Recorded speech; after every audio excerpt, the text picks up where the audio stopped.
Happy birthday OM1. Yes, it's exactly 1 year ago when OM1 was released or launched or whatever word you want to use it. And I've been using it for about 12 months now. Roughly a year, little less, a couple of days less because I got it right after the launch. And my statistics for last year or for the past year has been 22,000 images with OM1 and 12,000 images with OM5. I've been using OM1 as my main camera for my professional work and OM5 for my leisure time photography. The reason that the OM5 is only 1200 images is that I haven't been doing that much leisure time photography lately. What have I liked about OM1? Let's talk about that in this video. Hi, it's Peter here. And a disclaimer, all of these three cameras that I have from OM System right now are my own. I bought them with my own money. And even though I am an OM System ambassador, they don't tell me what to say on these videos, and nor do they tell me to do these videos. This is based on my own opinion using OM1 for about a year now. I took this shot in my studio and used some interesting lights, Sirui bendable dragon lights. And I will talk about a little bit about the lighting setup too, but I will have a separate video about the Sirui lights coming up in coming weeks. So if you want to see that, don't forget to hit that subscribe button and the bell also so you get notified when I do post the videos. But let's talk about in general about OM1 and why I like it. And the reasons that I like it are about the same that the reason that I changed to Olympus from Canon in, I think it's 9 years now, 2014. And on 2019 I made this video about the switch and why I switched. And mainly the things about the camera as a whole is still, or it still applies, and there's not much change in that.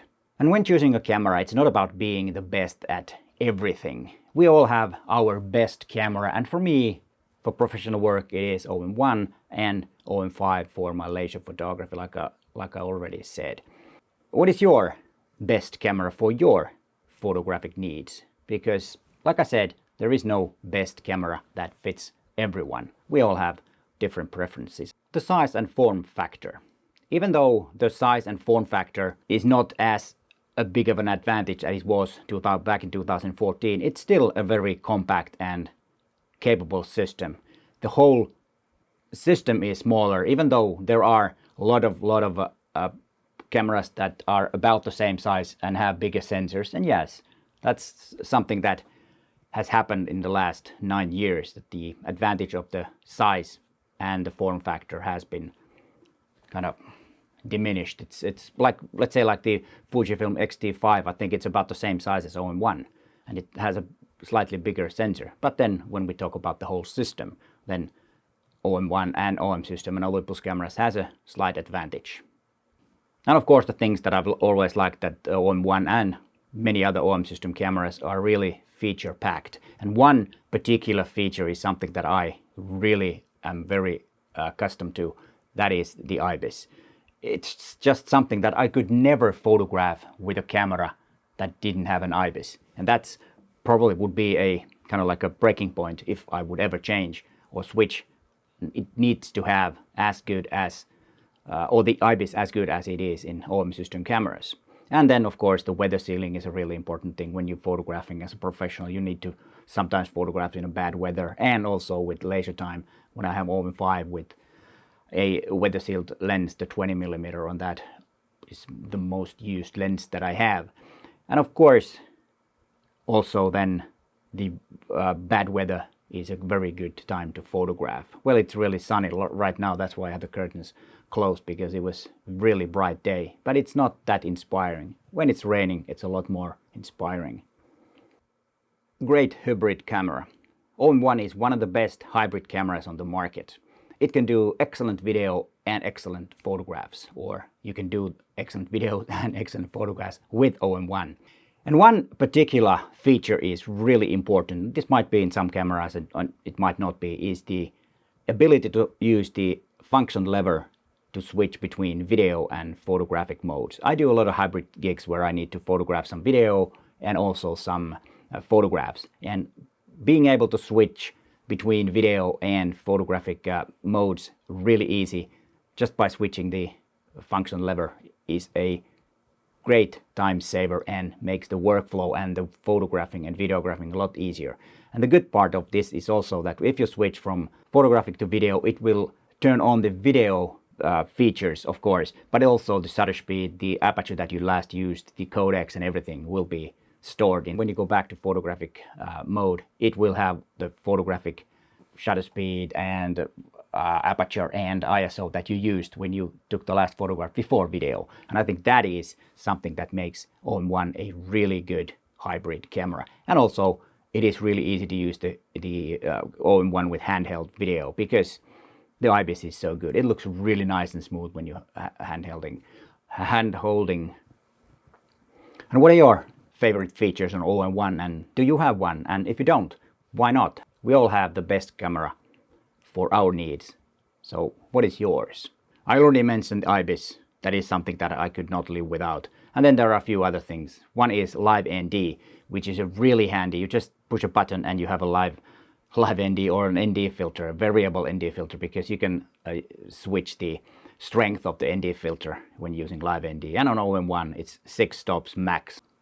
And then what I like about the whole system, and especially on OM1, is the lens selection. Of course, the lens selection is like every Micro Four Thirds camera has the same lens selection, but there are certain things that OM1 has advantage in many of those. It is the best Micro Four Thirds camera for photography at the moment. That's a bold statement, but I'm not the only one who has said it. And usually the lenses work best with OM1.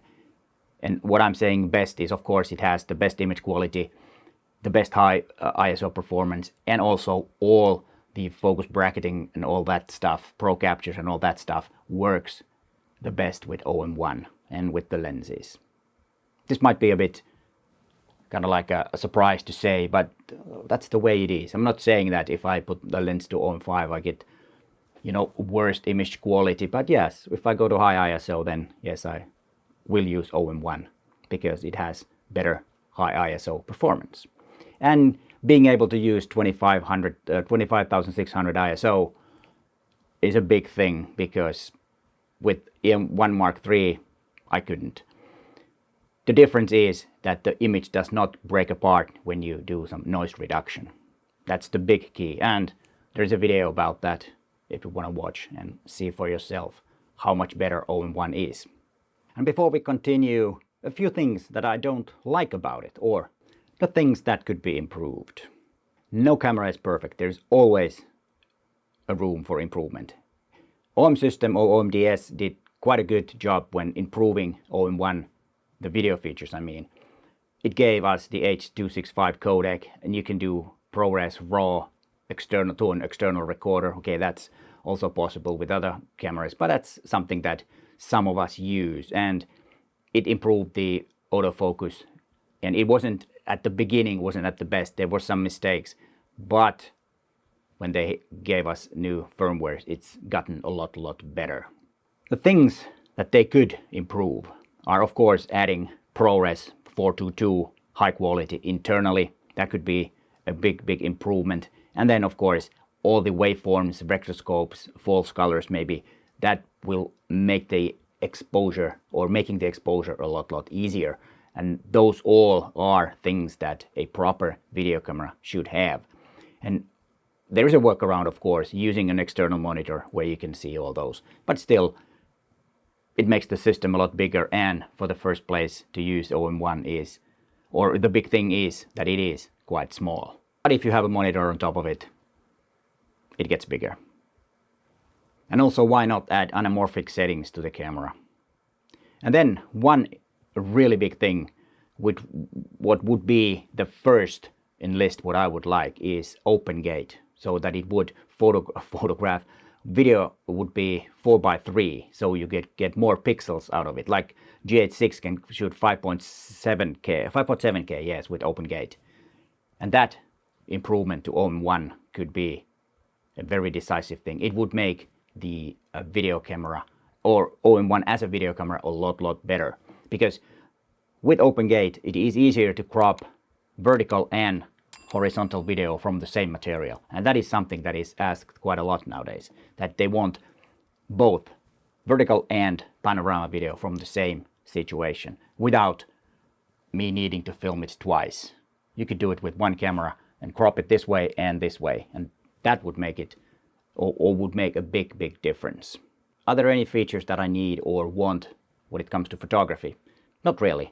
Of course, always better high ISO performance, better dynamic range. Those are always the things that we all need in our cameras, and those two things, they're not bad, but of course it could be better. I don't see anything else that I would want them to improve. I think it's a perfect camera. Of course, if they have some special features up in their sleeve that I don't even know that I need, then of course bring it on. And then we will go back to the good stuff.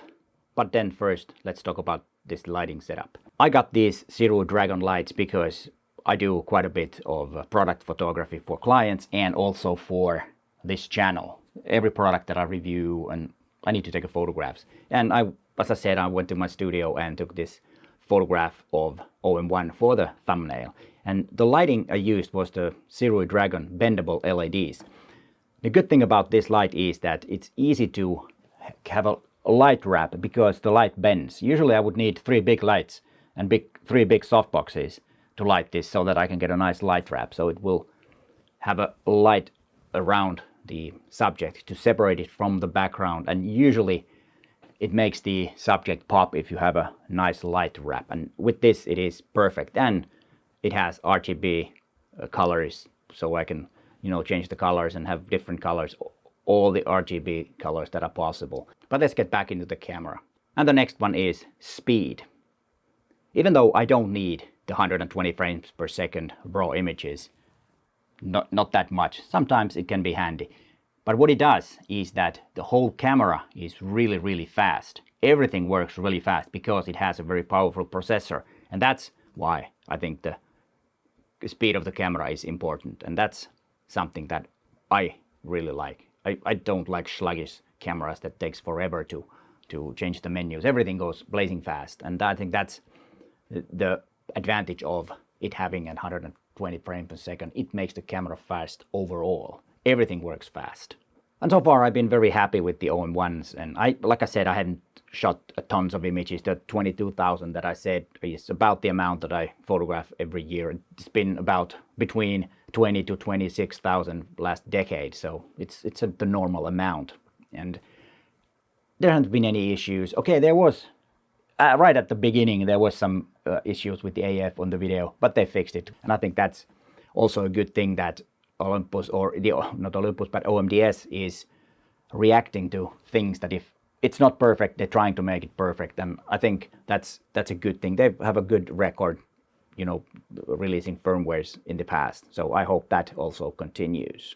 And it's also important to set the camera so that you want. And OM System and Olympus cameras are really customizable. And if you're interested in how I have set my OM1, you can watch that video. And there's also a link in the description that if you want to buy those settings, yeah, just click that link and check what it is.